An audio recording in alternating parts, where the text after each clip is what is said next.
pujian dari hatiku, selalu di setiap waktuku, tiada pernah berubah kasih-Mu.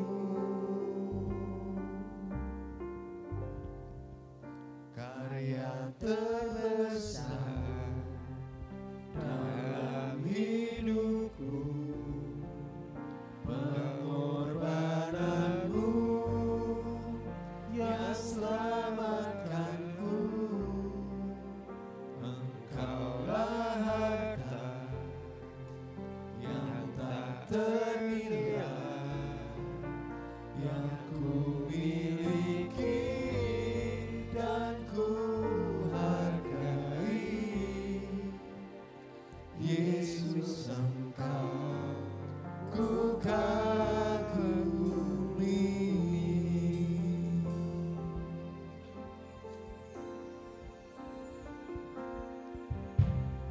Kasih yang terindah,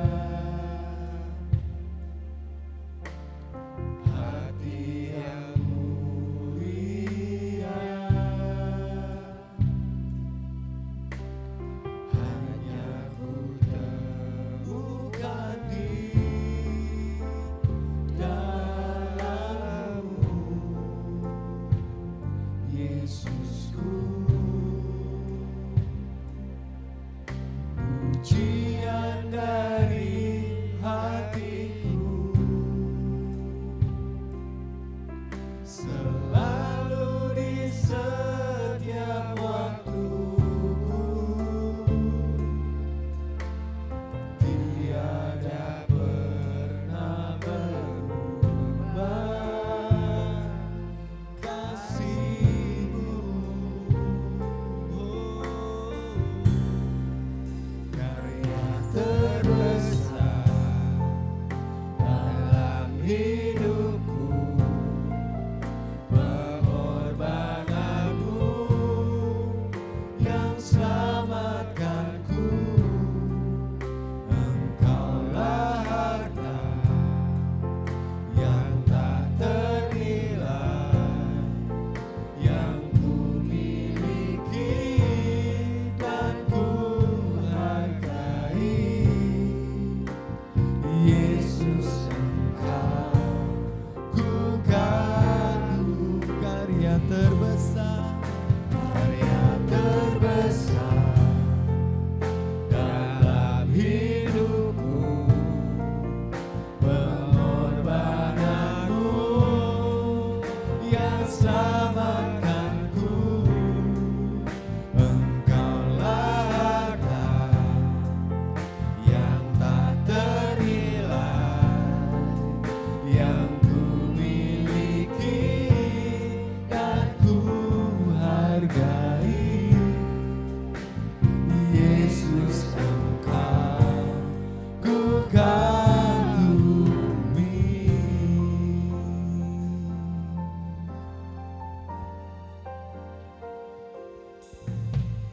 Kasih yang terindah, hati yang mulia,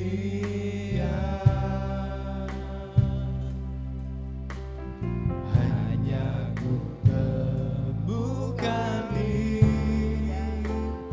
dalam-Mu,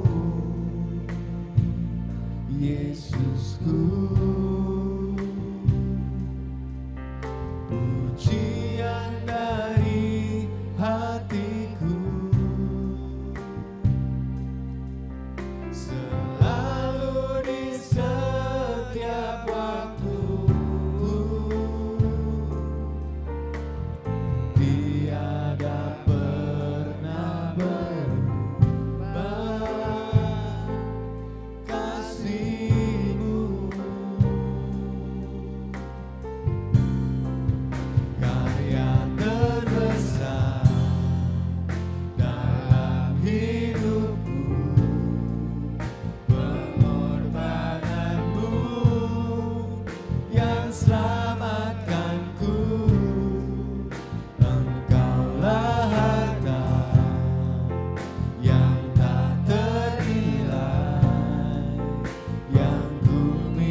karya terbesar dalam hidupku, pengorbananmu yang selamatkanku. Engkaulah harta yang tak ternilai, yang ku miliki dan ku hargai. Yesus, Engkau ku kagumi.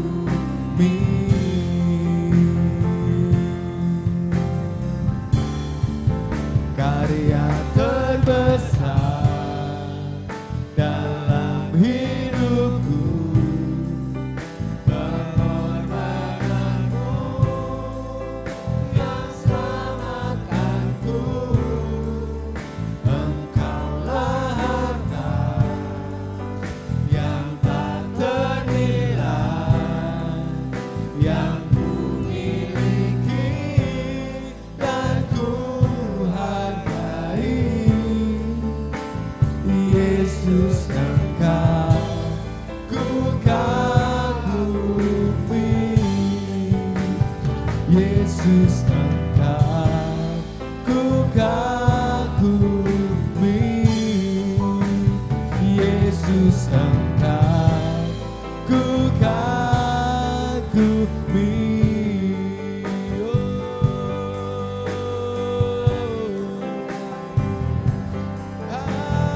Haleluya.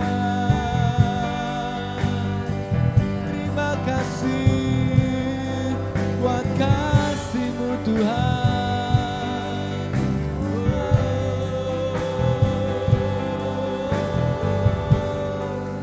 Haleluya.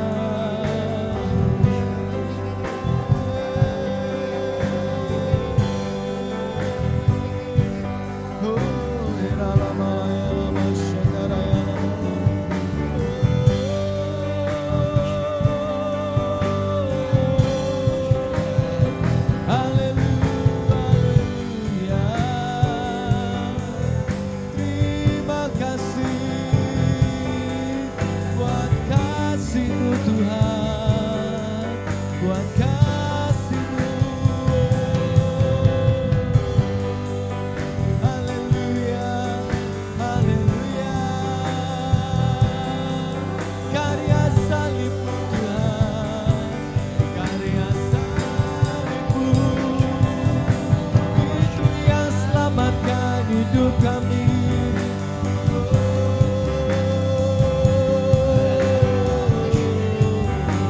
Haleluya, haleluya.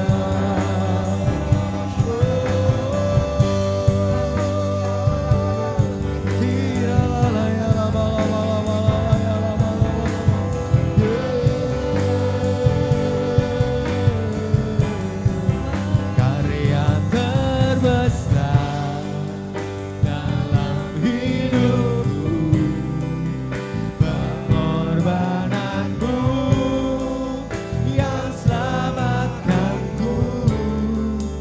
Engkaulah harta yang tak ternilai, yang ku miliki dan ku hargai. Yesus, Engkau. Mari kita bangkit berdiri Bapak Ibu. Oh, karya terbesar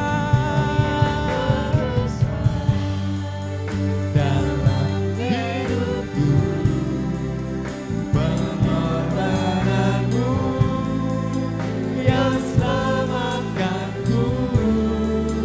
Engkaulah harta yang tak ternilai, yang ku miliki dan ku hargai.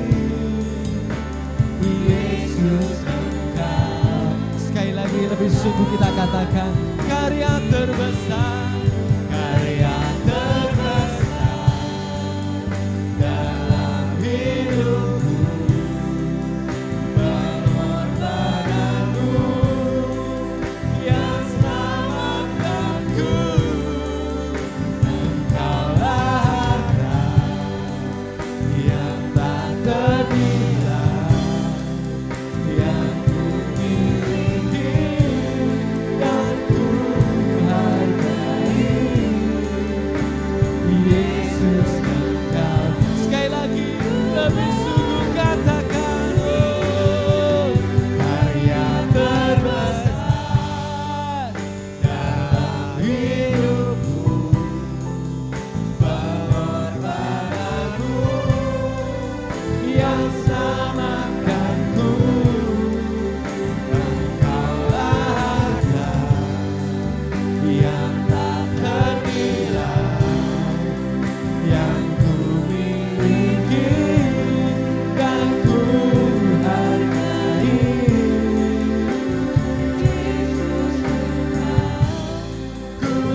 kemuliaan untuk Tuhan kita. Haleluya.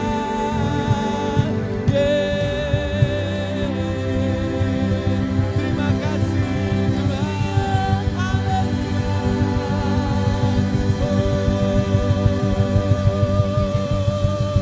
Haleluya. Haleluya. Terima kasih Tuhan, terima kasih buat saat ini. Kami boleh kembali hadir di dalam bait-Mu yang kudus ini Tuhan. Dan saat ini kami hadir, kami datang di bawah kaki-Mu Tuhan. Bukan untuk bersedih lagi Tuhan. Kami saat ini Tuhan bersama-sama dengan jemaat-Mu kami datang untuk bersorak-sorai Tuhan.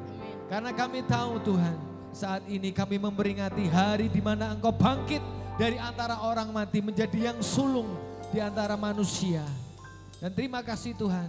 Oleh karena kebangkitan-Mu Tuhan, iman kami makin dikuatkan bahwa Allah yang kami sembah, Allah yang kami puja, Allah yang kami tinggikan adalah bukan Allah yang mati, tetapi Allah yang hidup. Amin. Dan membuktikan kuasanya, membuktikan kuasanya, membuktikan kemuliaannya. Amin. Bahwa Engkau telah mengalahkan maut, bahwa Engkau telah mengalahkan kuasa maut. Engkau bangkit dari antara orang mati untuk menjadi kekuatan hidup kami ya Tuhan. Dan untuk menjadi juru selamat kami Tuhan. Terima kasih Tuhan. Terima kasih, tidak ada Allah lain seperti Engkau. Tidak ada Allah lain yang berjanji akan mati dan akan bangkit di hari yang ketiga selain daripada janji-Mu yaitu Tuhan Yesus Kristus. Terima kasih Tuhan, terima kasih. Dan pagi ini kami bersorak-sorai bersama dengan jemaat-Mu Tuhan. Biarlah Roh Kudus yang memberikan kami kekuatan, memberikan kami pengurapan atas kami Tuhan. Terima kasih Tuhan, bersama-sama. Ayo Bapak Ibu kita katakan amin. Shalom, selamat pagi. Apa kabarnya? Ada sukacita? Amin. Ada sukacita? Amin. Ya, siapa yang bangkit yang saat ini kita rayakan? Siapa namanya? Tuhan Yesus. Siapa namanya? Tuhan Yesus. Ya. Haleluya. Allah bangkit. Mari kita bersorak sebagai umat Tuhan. Haleluya.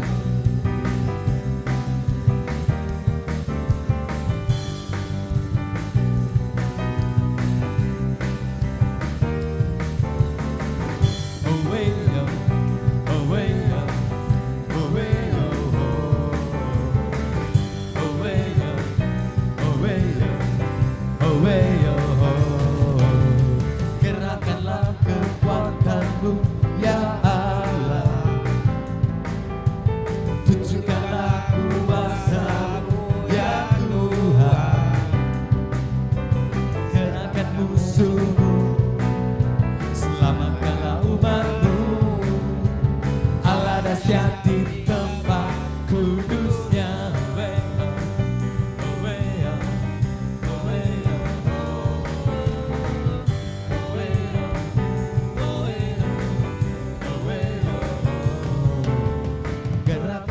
kekuatan-Mu ya Allah.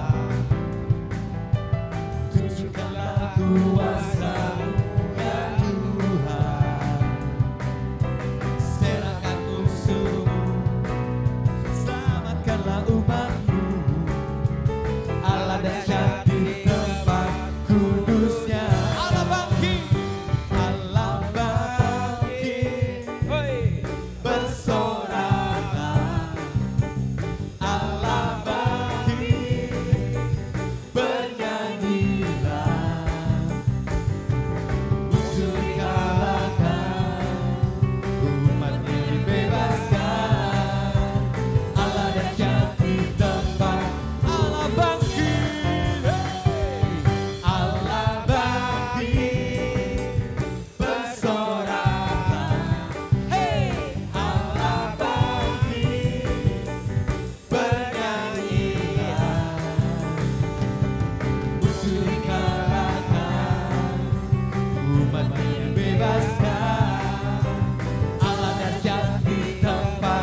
kita memperingati Allah yang bangkit.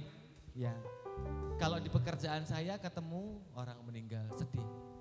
Tapi ini kebalikannya Bapak Ibu. Allah kita bangkit, kita harus bersorak-sorai dan bersuka cita, amin. Ya, waktu Allah bangkit bersoraklah. Saya pengen dengar suara dari Bapak Ibu, hanya cukup katakan satu kata. Hey, bisa?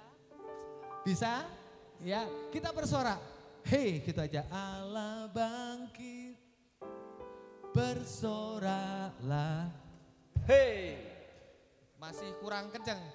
Allah bangkit bersoraklah. Hey, Allah mantap. Bernyanyilah, musuh dikalahkan, umatnya dibebaskan. Allah dahsyat di tempat kudus. Sekali lagi lebih kenceng ya Bapak Ibu. Allah bangkit bersorak. Hey, mantap. Allah bangkit bernyanyi. Musuh dikalahkan, musuh dikalahkan, umatnya dibebaskan. Allah dahsyat di tempat kudusnya. Allah bangkit bersorak lagi. Hey, Allah bangkit bernyanyi. Musuh dikalahkan, umatnya dibebaskan. Allah dahsyat di tempat kudusnya. Allah dahsyat, Allah dahsyat, Allah dahsyat, Allah dahsyat, Allah dahsyat di tempat kudusnya. Beri sorak-sorai buat Allah kita yang sudah bangkit. Haleluya, rayakan. Mari kita rayakan kebangkitannya. Kita rayakan kemenangannya. Haleluya.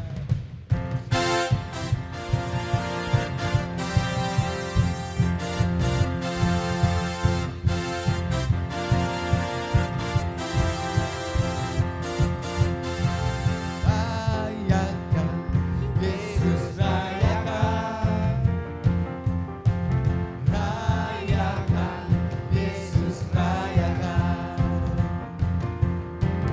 Rayakan, Yesus rayakan.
Muliakan nama Tuhan, muliakan namanya, tinggikan namanya. Haleluya.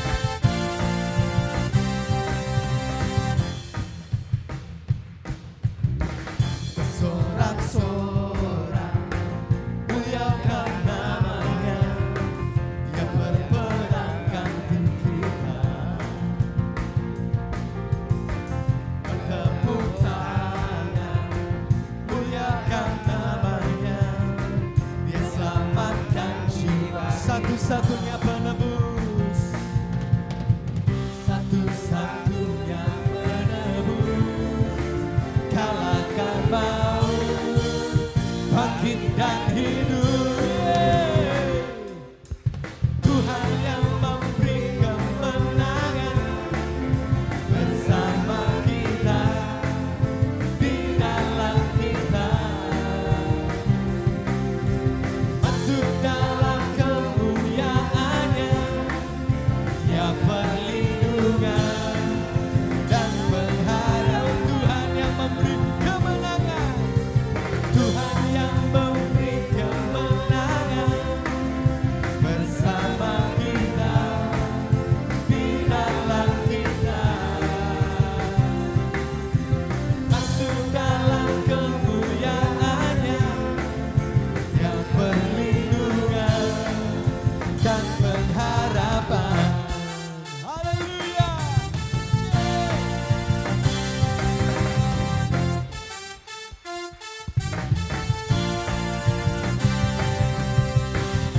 Sorak-sorak muliakan namanya, dia berperang ganti kita. Bertepuk tangan muliakan namanya, dia selamatkan jiwa. Satu-satunya penebus, satu-satunya penebus, kalahkan maut, bangkit dan hidup. Tuhan yang memberi kemenangan bersama kita, di dalam kita, masuk dalam kemuliaannya, yang perlindungan dan pengharapan. Tuhan yang memberi kemenangan bersama kita, di dalam kita, masuk dalam kemuliaannya, yang perlindungan dan pengharapan, ya perlindungan dan pengharapan, ya perlindungan dan pengharapan. Haleluya, beri kemuliaan Tuhan Yesus. Haleluya, silakan duduk, Bapak Ibu terkasih dalam Tuhan.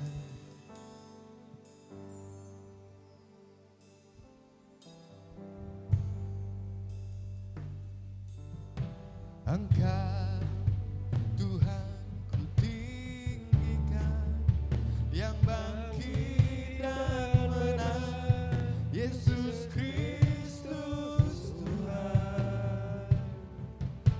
Raja yang mulia dan luhur, berkorban bagiku.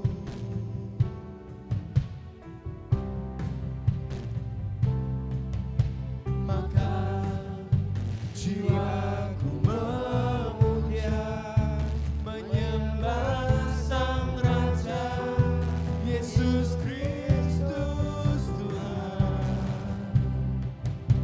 Kekal sempurna kuasa-Mu, agunglah karya-Mu. Kami mau tinggikan nama-Mu Tuhan, Engkau yang sudah bangkit dan menang Tuhan.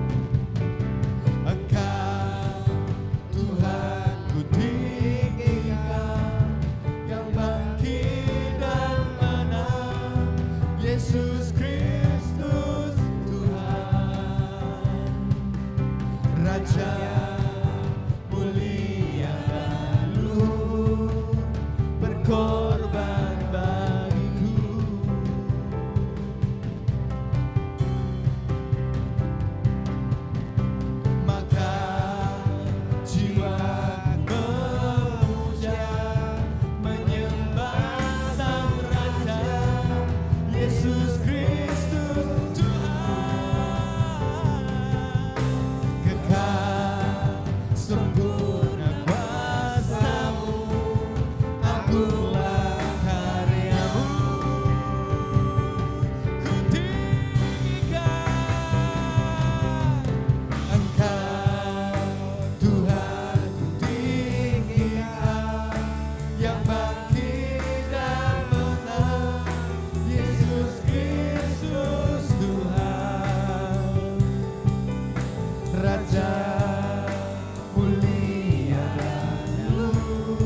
Haleluya, terima kasih Tuhan, sungguh hati kami penuh dengan sukacita, penuh dengan kegembiraan.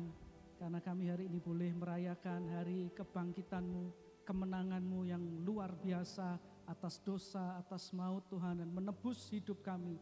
Sehingga hari ini kami boleh diselamatkan dan layak masuk ke dalam kerajaan sorga. Terima kasih Tuhan, kami juga bersyukur untuk kesempatan yang masih Tuhan berikan.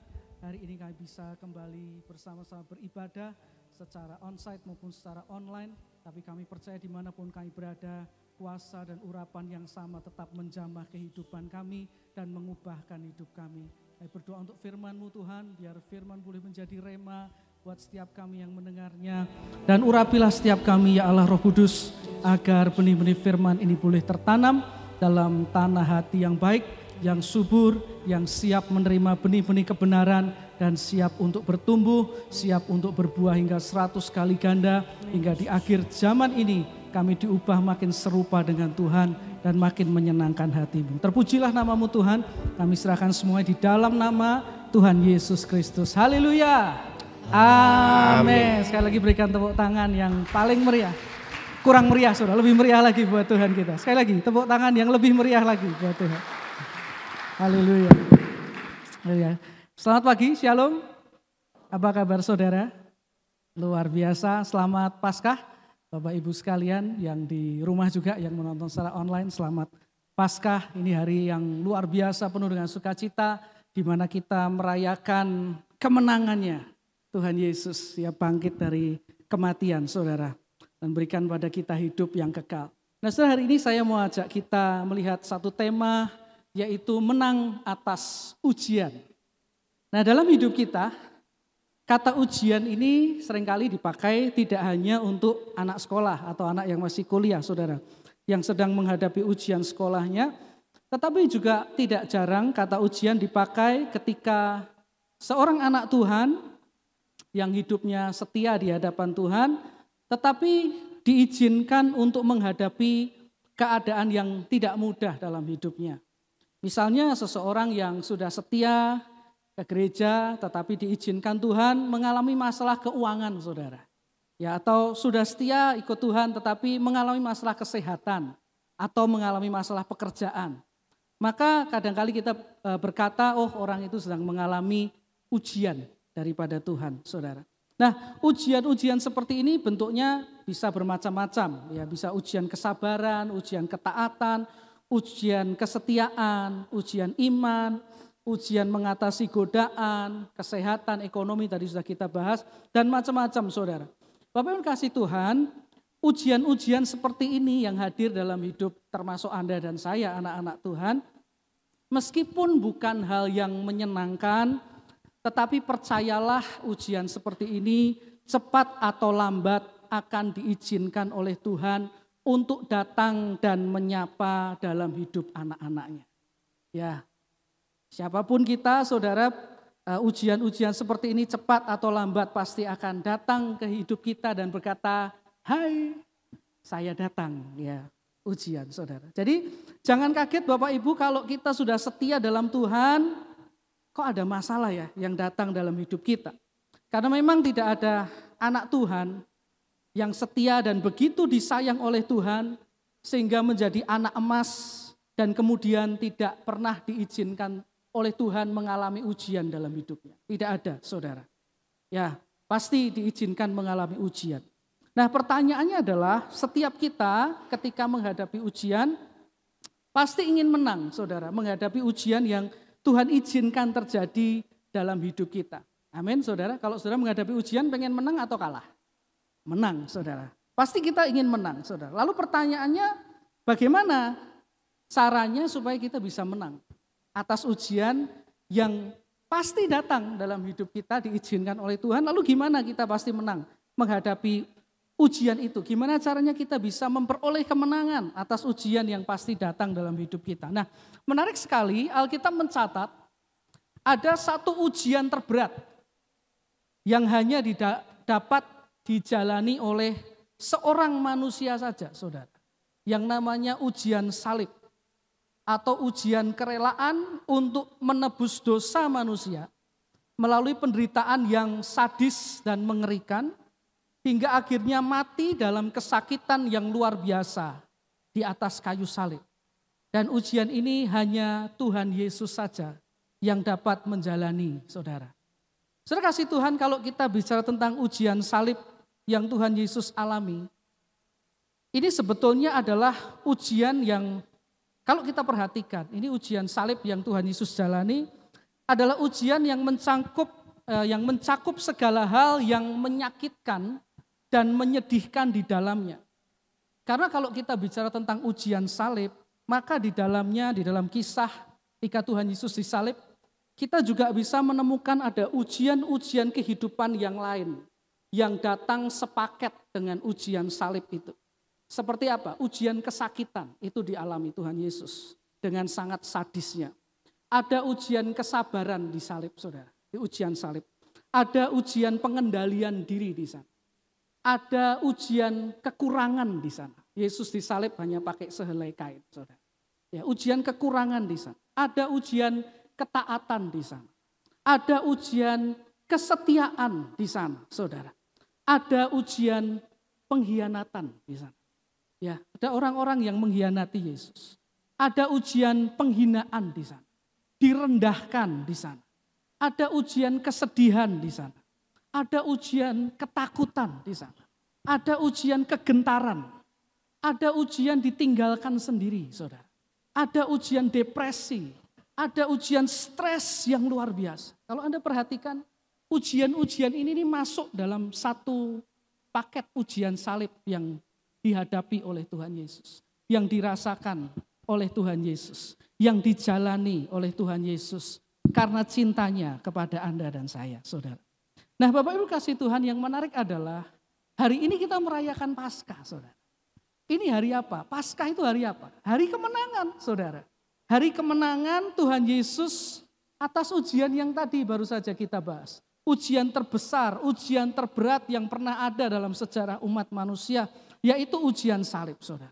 Dan yang menarik, saudara, kalau kita merayakan Paskah, itu artinya Tuhan Yesus menang atas ujian itu. Ujian yang sangat berat, yang paling berat, Tuhan Yesus menang atas ujian itu, saudara. Dan Alkitab mencatat dengan jelas, ada satu hal yang Tuhan Yesus lakukan untuk terakhir kalinya, untuk mempersiapkan dirinya menghadapi ujian salib tadi, saudara.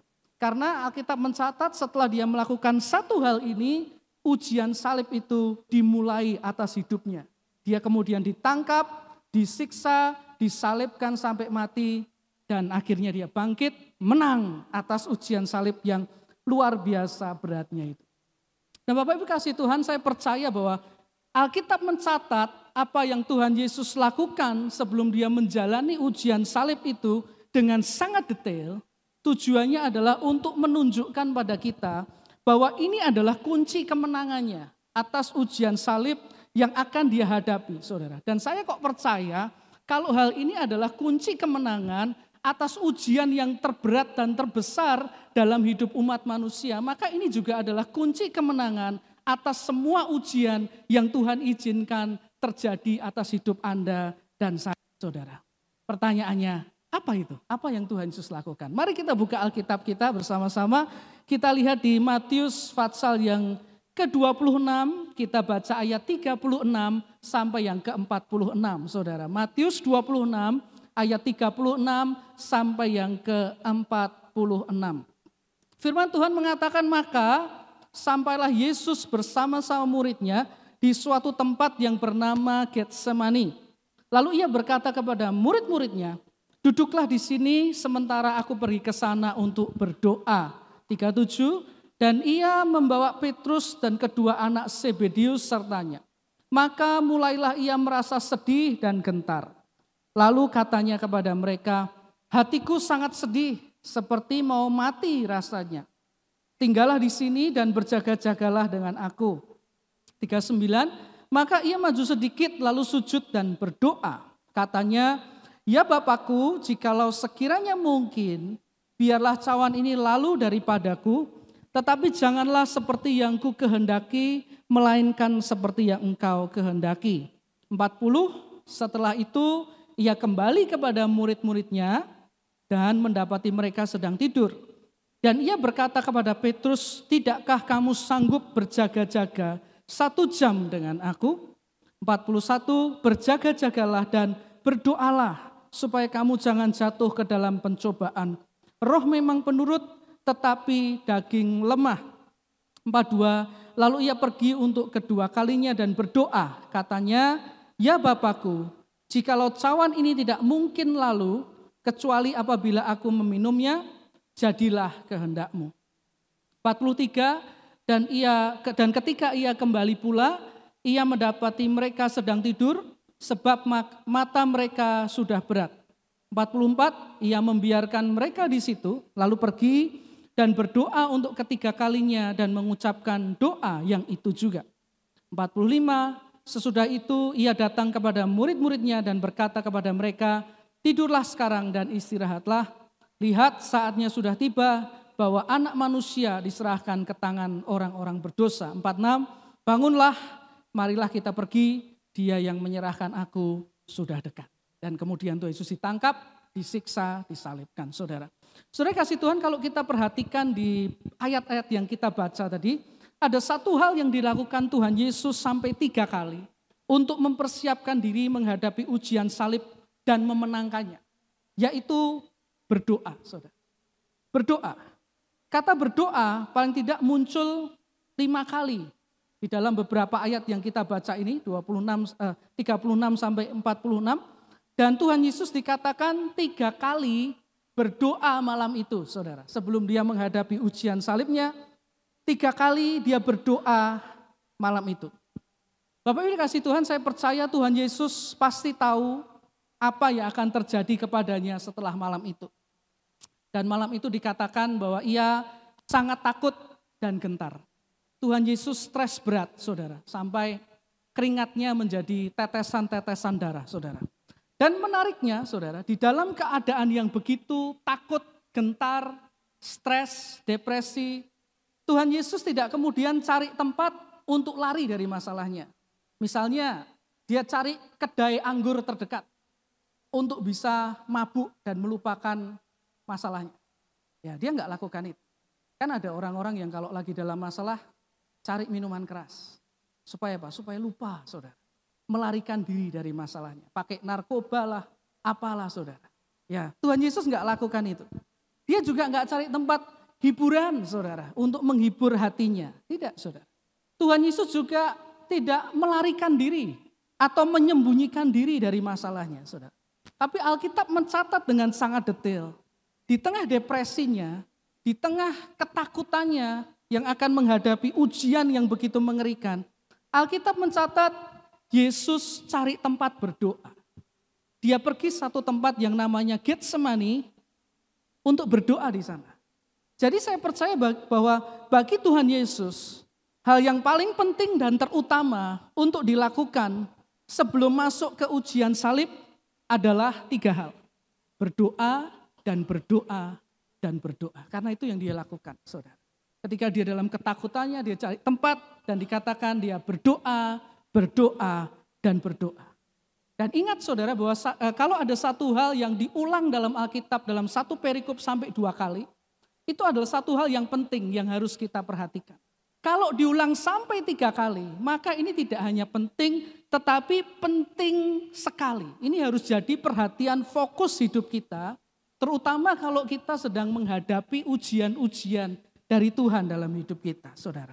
Nah, mengapa Tuhan Yesus menekankan pentingnya berdoa dan berdoa dan berdoa ketika menghadapi ujian dari Tuhan, saudara. Dari kisah yang tercatat ini, kita bisa belajar dan menemukan paling tidak ada 2 fungsi berdoa sebagai cara untuk menang atas ujian yang diizinkan terjadi dalam hidup kita anak-anak Tuhan. Saya menemukan paling tidak ada 2 fungsinya, saudara. Dari berdoa sebagai cara untuk memenangkan ujian yang diizinkan Tuhan terjadi dalam hidup kita. Yang pertama mari kita lihat satu ayat di Matius 26 ayat yang ke-41.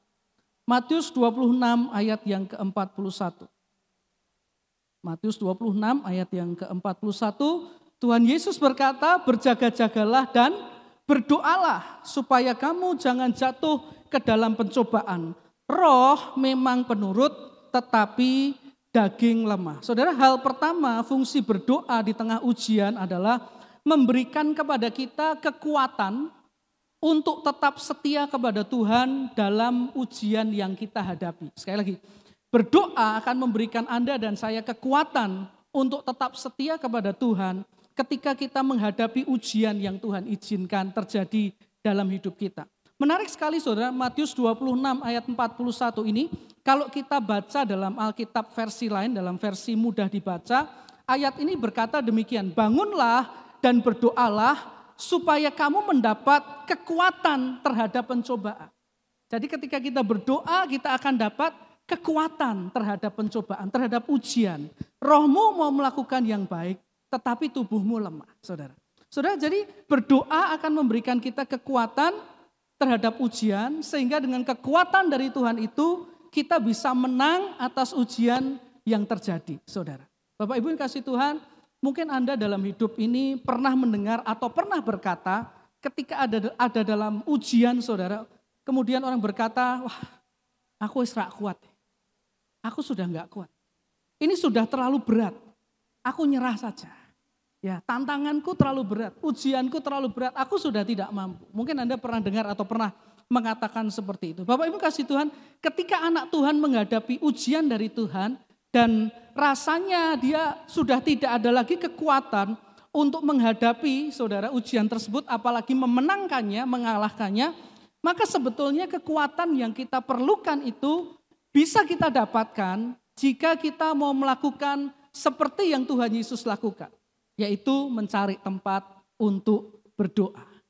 Mencari tempat untuk berdoa. Apa artinya mencari tempat untuk berdoa? Mencari tempat untuk berdoa itu bisa diartikan dengan menyediakan waktu atau dengan sengaja memberikan waktu datang kepada Tuhan untuk berdoa. Itu cari tempat untuk berdoa, saudara. Bukan kalau ada waktu sisa baru berdoa di tengah kelelahan, kecapean dan ketika datang, oh puji Tuhan. Haleluya. Selesai. Kalimat berikutnya sudah selesai. Tahu-tahu pagi, saudara. Ya gitu, saudara. Tetapi sengaja menyediakan waktu terbaiknya untuk berdoa. Seperti yang Tuhan Yesus lakukan. Kalau kita melakukannya, maka sebetulnya kita sudah mengambil langkah pertama yang benar. Yang akan memberikan kepada kita kekuatan yang kita perlukan untuk menghadapi ujian dalam kehidupan kita, saudara. Bapak Ibu kasih Tuhan, sebagai anak Tuhan, kita harus sadar begini. Kalau Anda perhatikan di ayat 41 tadi, dikatakan bahwa roh memang penurut tadi. Supaya jangan jatuh ke dalam pencobaan, roh memang penurut, tetapi daging lemah, saudara. Dikatakan roh itu memang penurut. Penurut itu gimana? Pengen turut kehendak Tuhan, ingin tetap setia kepada Tuhan, ingin tetap sungguh-sungguh di hadapan Tuhan. Tetapi dagingnya lemah, saudara. Saudara kasih Tuhan, kalau kita menghadapi ujian kehidupan, kita harus mengerti bahwa sebetulnya kita menghadapi ujian itu dalam hidup kita dengan dua hal ini. Satu dengan roh yang nurut, satu lagi dengan daging yang lemah. Ujiannya ini katakan ujian, kita menghadapi ujian ini dengan roh yang nurut atau dengan daging yang lemah. Kalau kita berdoa, roh yang nurut ini jadi kuat, saudara. Kita mengalahkan ujian. Tetapi kalau kita enggak berdoa, otomatis kita menghadapi ujian ini hanya dengan ini. Daging yang lemah. Roh yang nurutnya enggak kuat. Saudara. Daging yang lemah ini kita majukan ke depan menghadapi ujian, saudara. Daging yang lemah ini artinya apa? Lebih condong untuk jatuh ke dalam pencobaan. Lebih condong untuk menyerah. Lebih condong untuk berbuat dosa. Lebih condong untuk kecewa, lebih condong untuk nyalain Tuhan, lebih condong untuk kemudian meninggalkan Tuhan. Karena itu Bapak kasih Tuhan, tidak heran ketika ada anak Tuhan menghadapi ujian dan dia menolak untuk berdoa. Dia akan dengan mudah jatuh ke dalam perbuatan yang salah ketika dia menghadapi ujian dalam hidupnya. Lari pada hal-hal yang negatif, bahkan mungkin menjadi kecewa dan meninggalkan Tuhan. Saudara. Karena itu Bapak Ibu dikasih Tuhan, penting sekali kita berdoa ketika menghadapi ujian. Karena ujian ini akan membuat roh nurut kita jadi lebih kuat dari daging yang lemah itu, saudara. Nah karena itulah mengapa Alkitab mencatat dengan jelas ketika Tuhan Yesus menghadapi ujian salib, yang dia lakukan bukan keluyuran, saudara. Yang dia lakukan bukan cari tempat hiburan, bukan cari tempat mabuk, saudara, bukan cari tempat untuk bersenang-senang. Yang dia lakukan adalah berdoa. Tujuannya apa? Supaya dia dapat kekuatan rohani dari Bapa di sorga, saudara. Supaya dia bisa bertahan atas ujian dan menang atas ujian itu. Saudara, yang namanya ujian itu tidak selalu terjadi dalam satu hari dan selesai. Kadangkali ujian itu bisa berminggu-minggu, berbulan-bulan, bahkan bertahun-tahun. Tanpa kekuatan dari Tuhan, kita pasti kalah. Tanpa kekuatan dari roh ini, roh manusia, roh yang nurut ini dikuatkan, kita nggak akan menang atas ujian itu. Nah, saudara kasih Tuhan, Tuhan Yesus tadi ketika menghadapi ujian salib yang dia lakukan, berdoa. Karena apa? Karena dia perlu kekuatan dari Bapa di surga. Coba saudara, saya mau ajak kita lihat kisah yang sama Tuhan Yesus di Taman Getsemani, tapi kali ini dari kitab yang berbeda. Kita buka di Lukas 22, kita lihat ayat yang ke-42 dan ke-43. Lukas 22, ayat yang ke-42 dan 43. Oke, Tuhan Yesus berkata gini, "Ya Bapakku, jikalau engkau mau, ambillah cawan ini daripadaku. Tetapi bukanlah kehendakku, melainkan kehendakmu lah yang terjadi." Perhatikan ayat 43 di sini. Maka apa? Seorang malaikat dari langit menampakkan diri kepadanya untuk memberi apa? Kekuatan kepada Tuhan Yesus. Memberi apa? Kekuatan. Supaya apa? Supaya dia bisa menghadapi ujian salib yang mengerikan itu. Dan memenangkan. Jadi kenapa Tuhan Yesus berdoa? Ya ini saudara. Supaya kekuatan itu diberikan kepadanya. Sehingga menghadapi ujian dia bisa keluar jadi pemenang. Coba kita bayang. Kalau Tuhan Yesus saja butuh kekuatan dari Bapa ketika menghadapi ujian. Lah kalau kita menghadapi ujian hanya dengan daging kita, kan remuk kita saudara. Habislah kita hancur-hancuran saudara. Jadi hati-hati Bapak Ibu. Kalau kita merasa udah setia, udah benar gitu, lalu merasa nggak perlu kekuatan dari Tuhan, saya bisa hadapi dengan kekuatan dan kepandaian saya sendiri. Ada ujian masalah, ekonomi, ujian kerjaan, wah nggak perlu dari Tuhan, saya udah setia, udah benar, nggak usah doa. Hadapi sendiri, hati-hati saudara. Kita bisa hancur dilindas oleh ujian. Karena Yesus saja berdoa, butuh kekuatan yang daripada Tuhan. Dari Bapaknya yang di surga. Saya mau tunjukkan ada satu contoh yang bagus di Alkitab. Kita buka Alkitab kita lagi. 1 Samuel 30 ayat 3 sampai yang ke-6. 1 Samuel 30 ayat 3 sampai yang ke-6. Ini kisah tentang Daud dan orang-orangnya ketika mereka kembali ke kota mereka yang namanya Siklag, saudara. Ketika Daud dan orang-orangnya sampai ke kota itu, tampaklah kota itu terbakar habis. Istri mereka serta anak mereka yang laki-laki dan perempuan telah ditawan. Lalu menangislah Daud dan rakyat yang bersama-sama dengan dia itu dengan nyaring sampai mereka tidak kuat lagi menangis. Juga kedua istri Daud ditawan, yakni Ahinoam perempuan Yisrael dan Abigail bekas istri Nabot orang Karmel itu. Dan Daud sangat terjepit karena rakyat mengatakan hendak melempari dia dengan batu. Seluruh rakyat itu telah pedih hati masing-masing karena anak-anaknya laki-laki dan perempuan, tetapi Daud menguatkan kepercayaannya kepada Tuhan Allahnya. Saudara, Daud dan pengikutnya hari itu sama-sama menghadapi ujian yang berat. Keluarga mereka, harta mereka semua di bawah oleh musuh, yaitu orang Amalek, saudara. Yang menarik adalah di sini ketika menghadapi masalah yang sama dengan para pengikutnya, hanya Daud yang dikatakan memiliki kemampuan untuk menguatkan kepercayaannya kepada Tuhan Allahnya. Ini apa? Ini manusia roh tadi saudara. Yang penurut. Karena Daud ini orang yang suka berdoa, bersekutu dengan Tuhan. Jadi ketika ada dalam masalah yang berat, dia punya kekuatan nih, untuk menguatkan kepercayaannya kepada Tuhan. Untuk tidak sampai hancur imannya saudara di hadapan Tuhan. Nah perhatikan dengan para pengikut Daud hari itu. Masalahnya sama saudara dengan Daud. Tapi bedanya mereka menghadapinya dengan apa? Dengan yang ini, daging yang lemah. Roh yang penurut tadi sudah gak kuat lagi. Menghadapi masalah ujian yang terlalu berat saudara. Sehingga yang mereka lakukan adalah apa? Mengikuti keinginan daging. Dikuasai oleh marah, dikuasai kesedihan, keluarnya apa? Bunuh Daud. Keluarnya bunuh itu orang yang diurapi Tuhan. Itu salahnya itu orang yang diurapi Tuhan.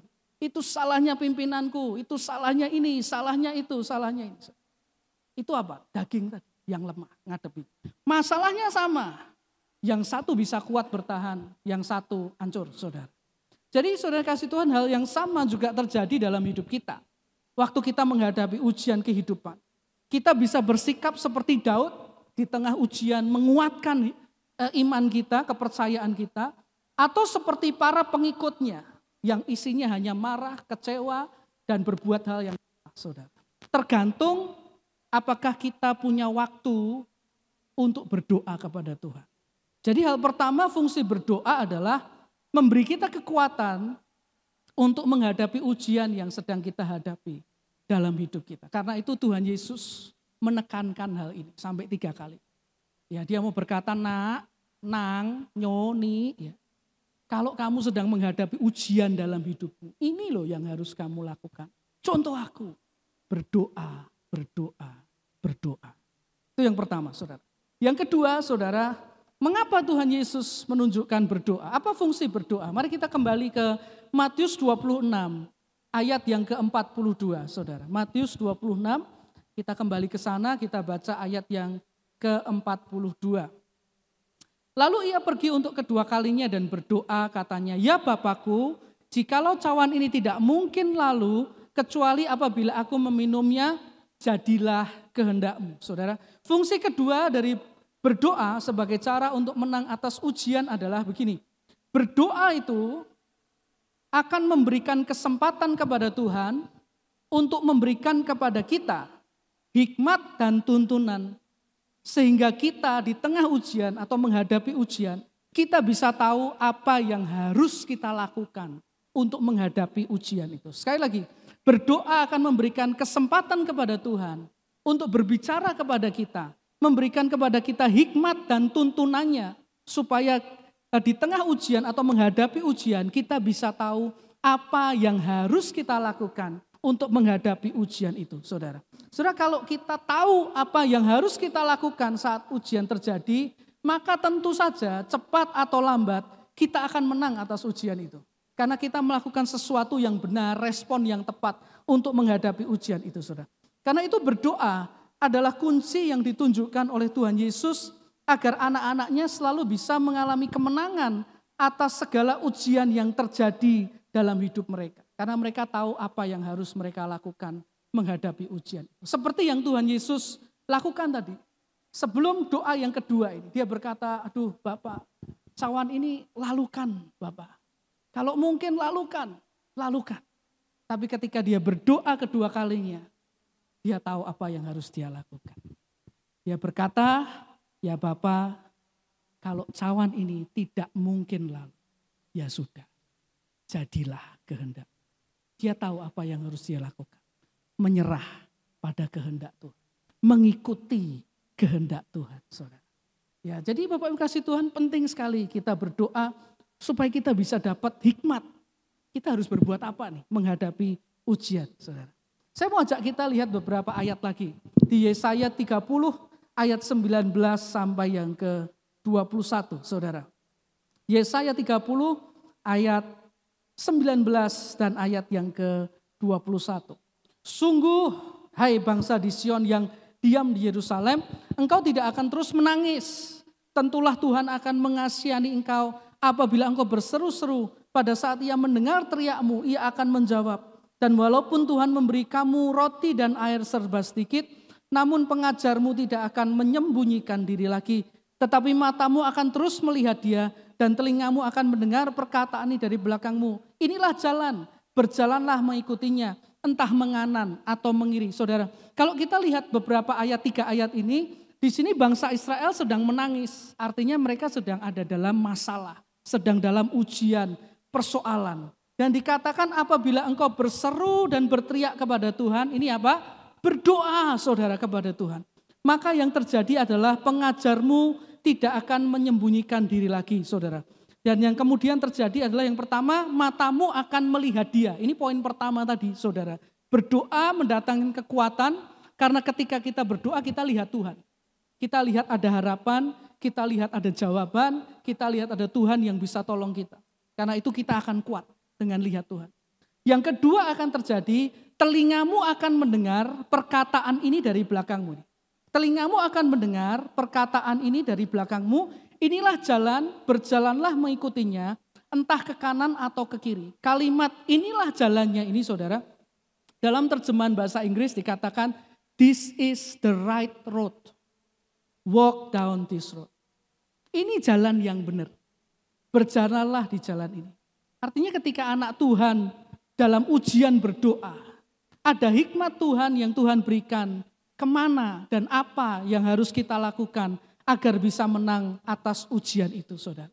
Kalau kita tidak berdoa, tidak ada tuntunan Tuhan. Kalau kita tidak berdoa, tidak ada hikmat Tuhan.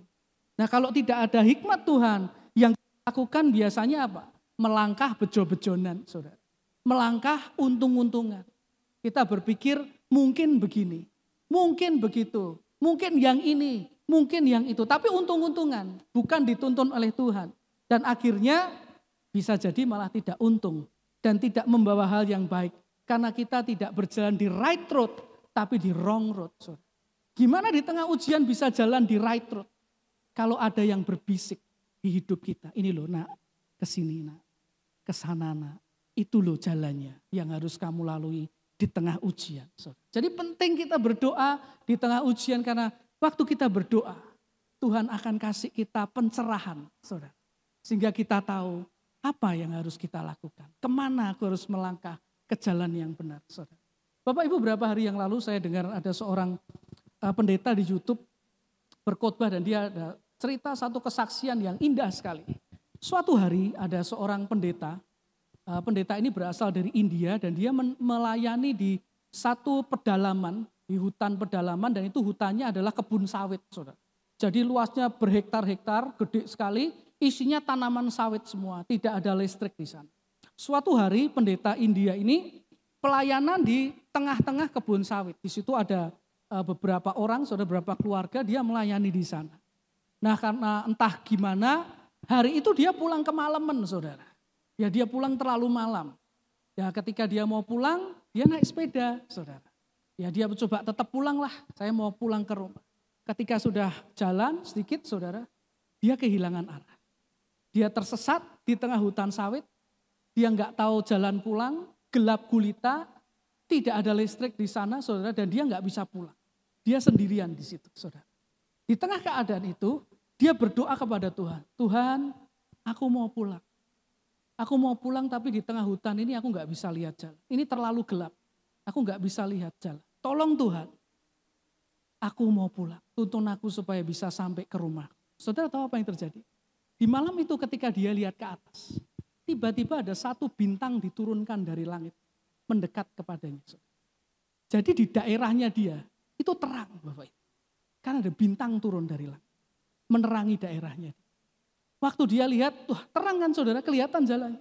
Dia genjot sepedanya dan bintang itu mengikuti dia.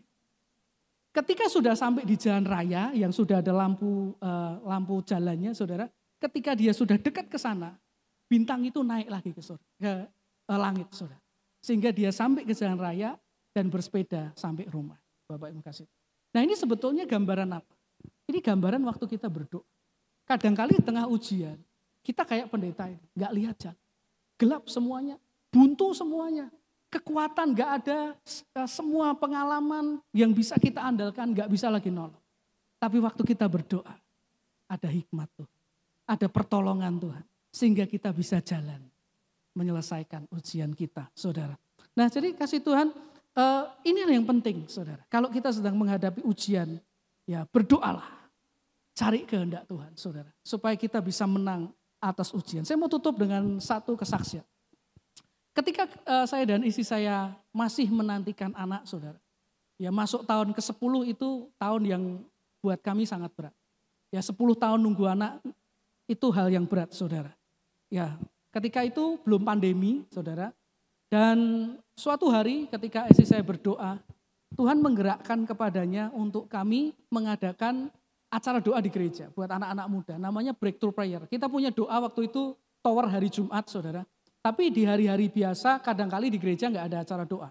Senin, Selasa, Rabu ada ibadah Baktan Istimewa, Kamis nggak ada, saudara. Jumat kita ada tower, Sabtu ada ibadah Yud, Minggu ibadah. Jadi ada Senin, Selasa, dan Kamis yang kosong. Tuhan bicara kepada isi saya, ayo adakan Breakthrough Prayer. Kalian datang ke gereja, berdoa 1 jam setiap hari itu. Ya saudara, ya sebetulnya secara manusia kita berpikir rumah kita dekat, kenapa nggak di rumah aja, saudara. Tapi Tuhan berkata enggak, kamu ke gereja, berdoa 1 jam, pulang. Ya udah saudara, kita lakukan saudara. Datang ke gereja, kita ajak anak-anak youth, ya kadang ada yang datang, kadang mereka juga mungkin sibuk saudara. Kami berdoa, seringkali kami berdoa, hanya berdua saudara. Tapi kami lakukan dengan setia saudara. Kami berdoa Tuhan, breakthrough prayer. Karena apa? Kami sadar saudara, kami perlu breakthrough. Jadi ada orang yang mau datang, nggak mau datang terserah. Karena kami perlu breakthrough. Kalau mungkin yang lain belum perlu ya nggak apa-apa saudara. Kami yang perlu break. Jadi kami terus datang berdoa saudara. Ya, sampai itu berjalan kalau saya nggak salah ingat sekitar 1 tahun atau 1,5 tahun kami lakukan itu. Dan kemudian datang pandemi. Ya, jadi akhirnya doa itu selesai karena pandemi, kami di rumah saudara, ya berdoa sendiri saudara. Nah ternyata apa? Di tengah pandemi itu, ujian kami selesai. Anaknya datang ke rahim istri saya saudara. Ya. Dan waktu saya belajar, saya ngerti, oh iya ya. Kenapa waktu itu Tuhan suruh kami breakthrough prayer? Karena kalau kami nggak berdoa, mungkin kami nggak kuat. Kalau kami nggak berdoa dan ketika berdoa Tuhan kasih kekuatan saudara. Kami mungkin nggak akan bertahan. Waktunya sudah pendek tapi kami menyerah mungkin saudara. Jadi saudara kami menyadari bahwa kalau kami sampai pada kemenangan atas ujian penantian anak saudara. Kesetiaan itu bukan karena kami sangat hebat saudara. Tapi karena Tuhan memberikan tuntunan dan hikmat dalam doa supaya kami bisa menang. Nah jadi saudara kasih Tuhan memang berdoa itu selain memberikan kekuatan dalam ujian. Akan memberikan kita juga hikmat mengatasi ujian saudara. Masalahnya adalah banyak anak Tuhan tidak suka berdoa. Setia sih setia saudara. Setiap minggu ibadah iya saudara.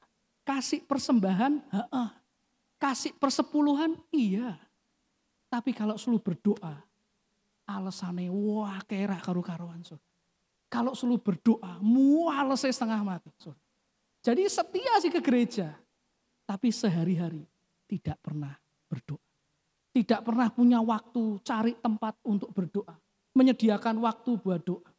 Rasanya baik-baik aja tuh saudara, tetapi bahayanya apa? Bahayanya ini, ketika ujian akhirnya diizinkan Tuhan datang atas mereka. Mereka bingung, mau jalan kemana, mau berbuat apa, tidak tahu saudara. Dan bahayanya akhirnya salah jalan, menyalahkan Tuhan, kecewa sama Tuhan. Nah ini gawat saudara. Karena inilah Tuhan Yesus menekankan supaya kita jadi anak-anak Tuhan yang suka berdoa.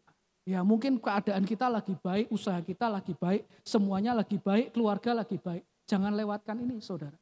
Berdoa supaya nanti kalau satu hari ujian datang, kita bisa menang atas ujian itu. Karena itu saudara kasih Tuhan, marilah di hari Paskah ini kita belajar sungguh-sungguh dari apa yang Tuhan Yesus lakukan, teladankan baik kita. Berdoa, berdoa, dan berdoa. Maka firman Tuhan mengatakan kita akan mendapatkan kekuatan, hikmat yang akan membawa kita kepada kemenangan atas ujian kehidupan kita. Amin. Tuhan berkati firman-Nya buat kita semua. Mari kita berdoa. Terima kasih Tuhan untuk firman-Mu. Terima kasih untuk hari kebangkitan yang boleh kami rayakan hari ini. Kami bersyukur atas kebaikan-Mu dalam hidup kami. Dan jika hari-hari ini atau di masa mendatang kami menghadapi ujian, bawa kami Tuhan untuk terus mau berdoa dan berdoa dan berdoa. Seperti yang Engkau teladankan melalui firman-Mu, agar kami senantiasa mendapatkan kekuatan dan juga tuntunan hikmat untuk menghadapi Tuhan ujian kami, untuk tetap setia di tengah waktu ujian dan memenangkan ujian di dalam anugerah-Mu yang sempurna itu. Terima kasih Bapa, biar firman-Mu boleh jadi rema bagi setiap kami. Kami serahkan semuanya untuk kemuliaan-Mu saja di dalam nama Tuhan Yesus Kristus. Haleluya. Amin.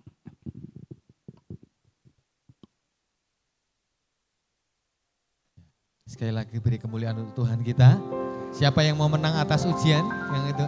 Nah ya, kita pasti dipersiapkan untuk menjadi orang-orang yang menang atas ujian. Nah Bapak Ibu, sebentar kita akan diberkati oleh sebuah persembahan yang akan diberikan dari Oma Neti. Kami persilakan.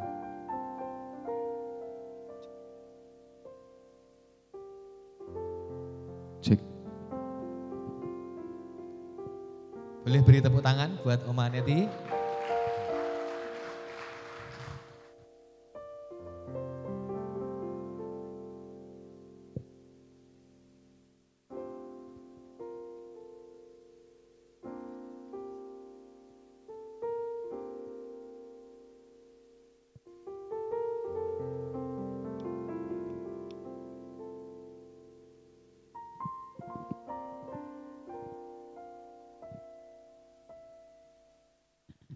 Shalom, Bapak-bapak, Ibu-ibu, saudara-saudara semuanya yang dikasihi Tuhan.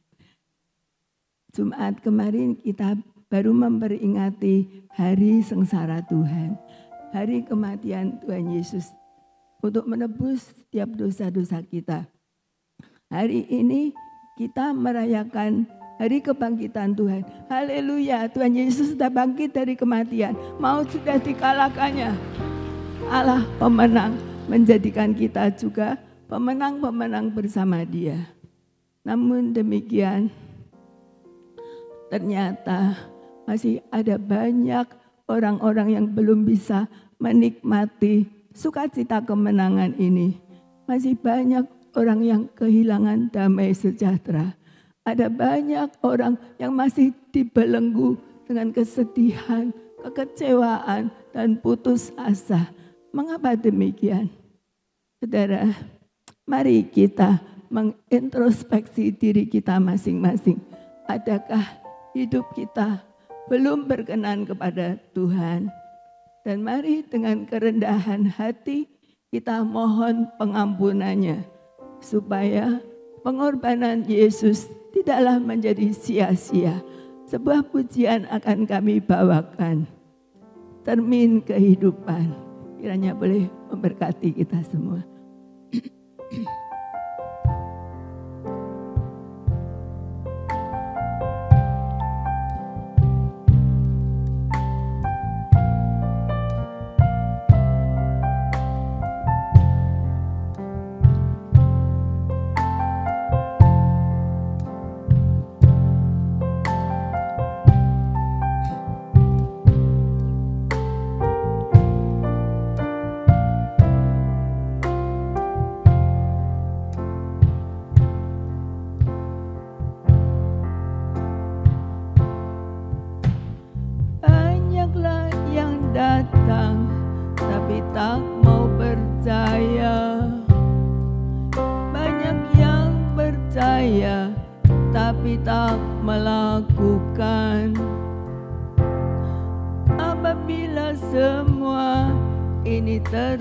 Terjadi, sia-sialah iman percayamu. Sadarilah semua, sadari.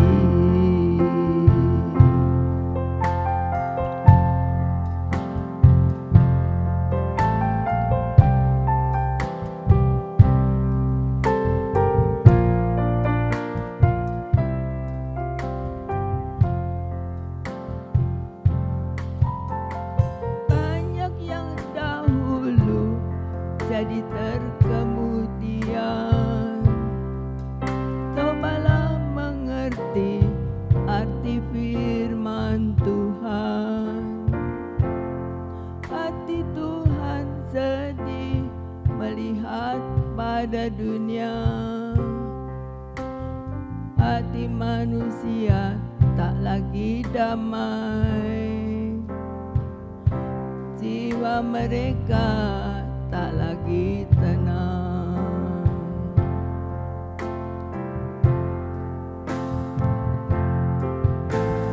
Ya, Tuhan yang memberi nafas hidup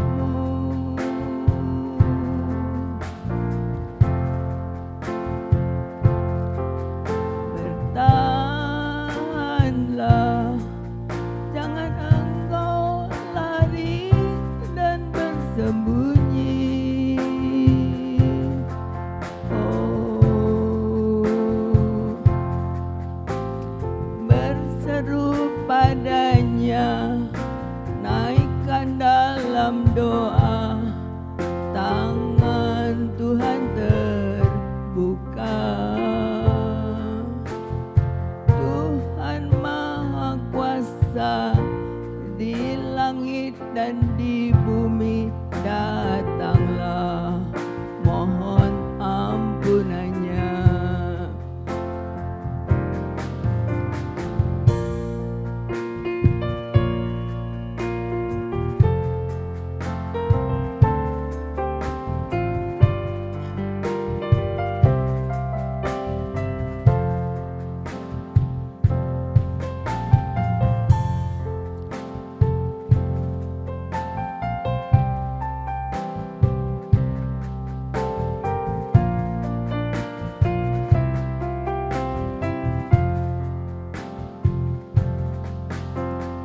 Haruskah bersedih bila doa tak terjawab?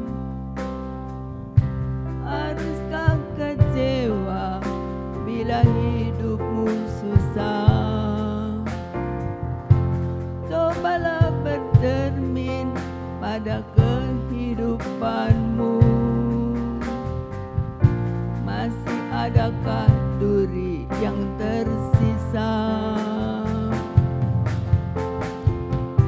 yang tiada berkenan di hadapannya?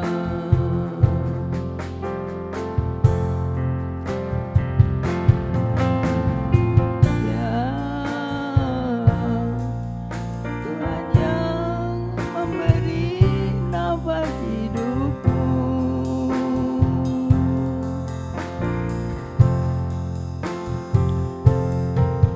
bertahanlah, jangan engkau lari dan bersembunyi.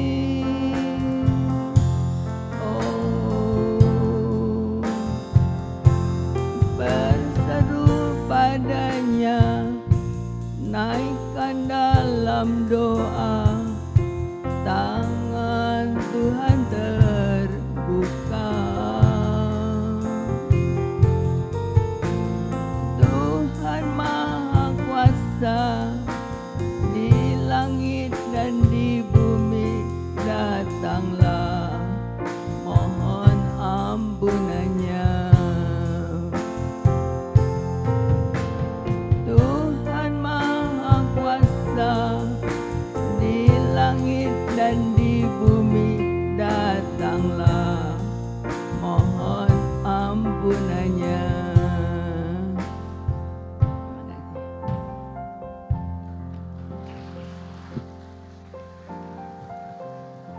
Ya. Terima kasih buat persembahan pujiannya Amanati. Sekarang kita mau menyaksikan persembahan pujian yang akan dibawakan oleh tim angklung GPI Semarang Indah. Kami persilakan. Yesus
Shalom jemaat dikasih Tuhan.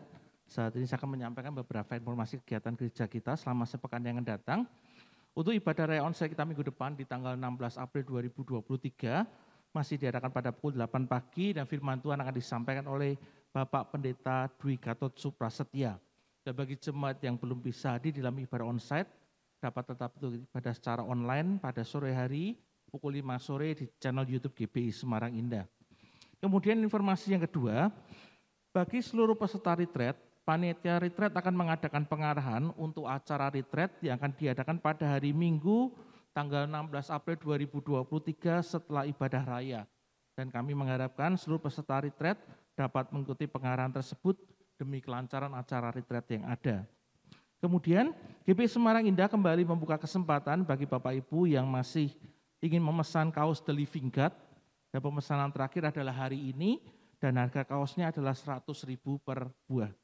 Bagi Bapak Ibu yang memberikan persembahan bagi pelayanan pekerjaan Tuhan, amplop persembahan dan juga persepuluhan nanti dapat dimasukkan ke dalam kotak persembahan yang ada di pintu keluar gereja ketika nanti Bapak Ibu akan pulang.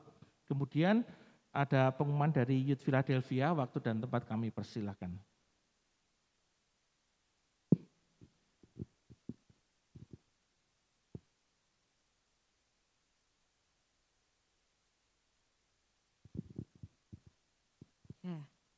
Shalom jemaat yang dikasihi Tuhan, kami dari Youth Philadelphia akan mengadakan Youth Special Passover dengan tema Catch the Fire yang akan diadakan pada hari Sabtu, tanggal 15 April 2023 pukul 5 sore di Aula Ruang Gedung Philadelphia atau Ruangan Sekolah Minggu. Kami mengajak anak-anak muda dari kelas 6 SD sampai dengan kuliah untuk ikut serta dalam ibadah ini dengan dress code baju berwarna hitam atau abu-abu. Acara ini diadakan dengan menerapkan protokol kesehatan dan setiap peserta wajib mematuhi prokes tersebut. Mari bersama-sama kita memuji dan merasakan hadirat Tuhan bersama. Tuhan Yesus memberkati and God bless you. Ya, mari Bapak Ibu kita akan mengakhiri ibadah hari ini dan saya mengundang Bapak Ibu sebagai berdiri bersama-sama untuk kita boleh menerima berkat dari Tuhan kita Yesus Kristus. Hari ini kami bersyukur Bapa buat Tuhan Yesus yang sudah bangkit dari kematian, sehingga iman dan pengharapan kami tidak pernah sia-sia di dalam Tuhan, karena kami punya Tuhan yang hidup, Tuhan yang tidak dikalahkan oleh kematian, tetapi Tuhan yang sudah menebus hidup kami, Tuhan yang sudah menyelamatkan hidup kami semua, dan kami mengucap syukur Tuhan buat kasih dan karya keselamatan yang Tuhan kerjakan atas kehidupan kami pada hari ini Tuhan, sehingga kami boleh menerimakan janji-Mu Tuhan, untuk kami masuk ke dalam kerajaan surga yang mulia ketika kami percaya dan menerima Engkau sebagai Tuhan dan Juru Selamat dalam kehidupan kami semua. Bapak yang dikasihi Tuhan, pada akhir ibadah hari ini, mari angkatlah kedua tanganmu kepada Tuhan, pulanglah dan terimakan berkat dari Tuhan kita Yesus Kristus. Diberkatilah dengan kesehatan yang baik, diberkatilah keluarga dan rumah tanggamu, diberkatilah usaha dan pekerjaanmu, dan diberkatilah segala hasil pekerjaan tanganmu karena Tuhan yang menyertai engkau. Tuhan akan memberkati dan melindungi engkau. Tuhan menyinari engkau dengan wajahnya dan memberikan kepadamu kasih karunia-Nya. Tuhan menghadapkan wajahnya kepadamu dan akan memberikan kepadamu damai sejahtera. Mulai saat ini sampai Yesus datang untuk kali yang kedua, mari kita semua yang percaya katakan dengan iman bersama-sama. Amin. Sebab Dia hidup, ada hari esok. Sebab Dia hidup, ku tak gentar, karena ku tahu Dia pegang hari esok. Hidup jadi berarti sebab Dia hidup. Hidup jadi berarti sebab Dia hidup. Hidup jadi berarti sebab Dia hidup. Selamat pulang. Tuhan Yesus memberkati. Sampai bertemu dalam ibadah selanjutnya.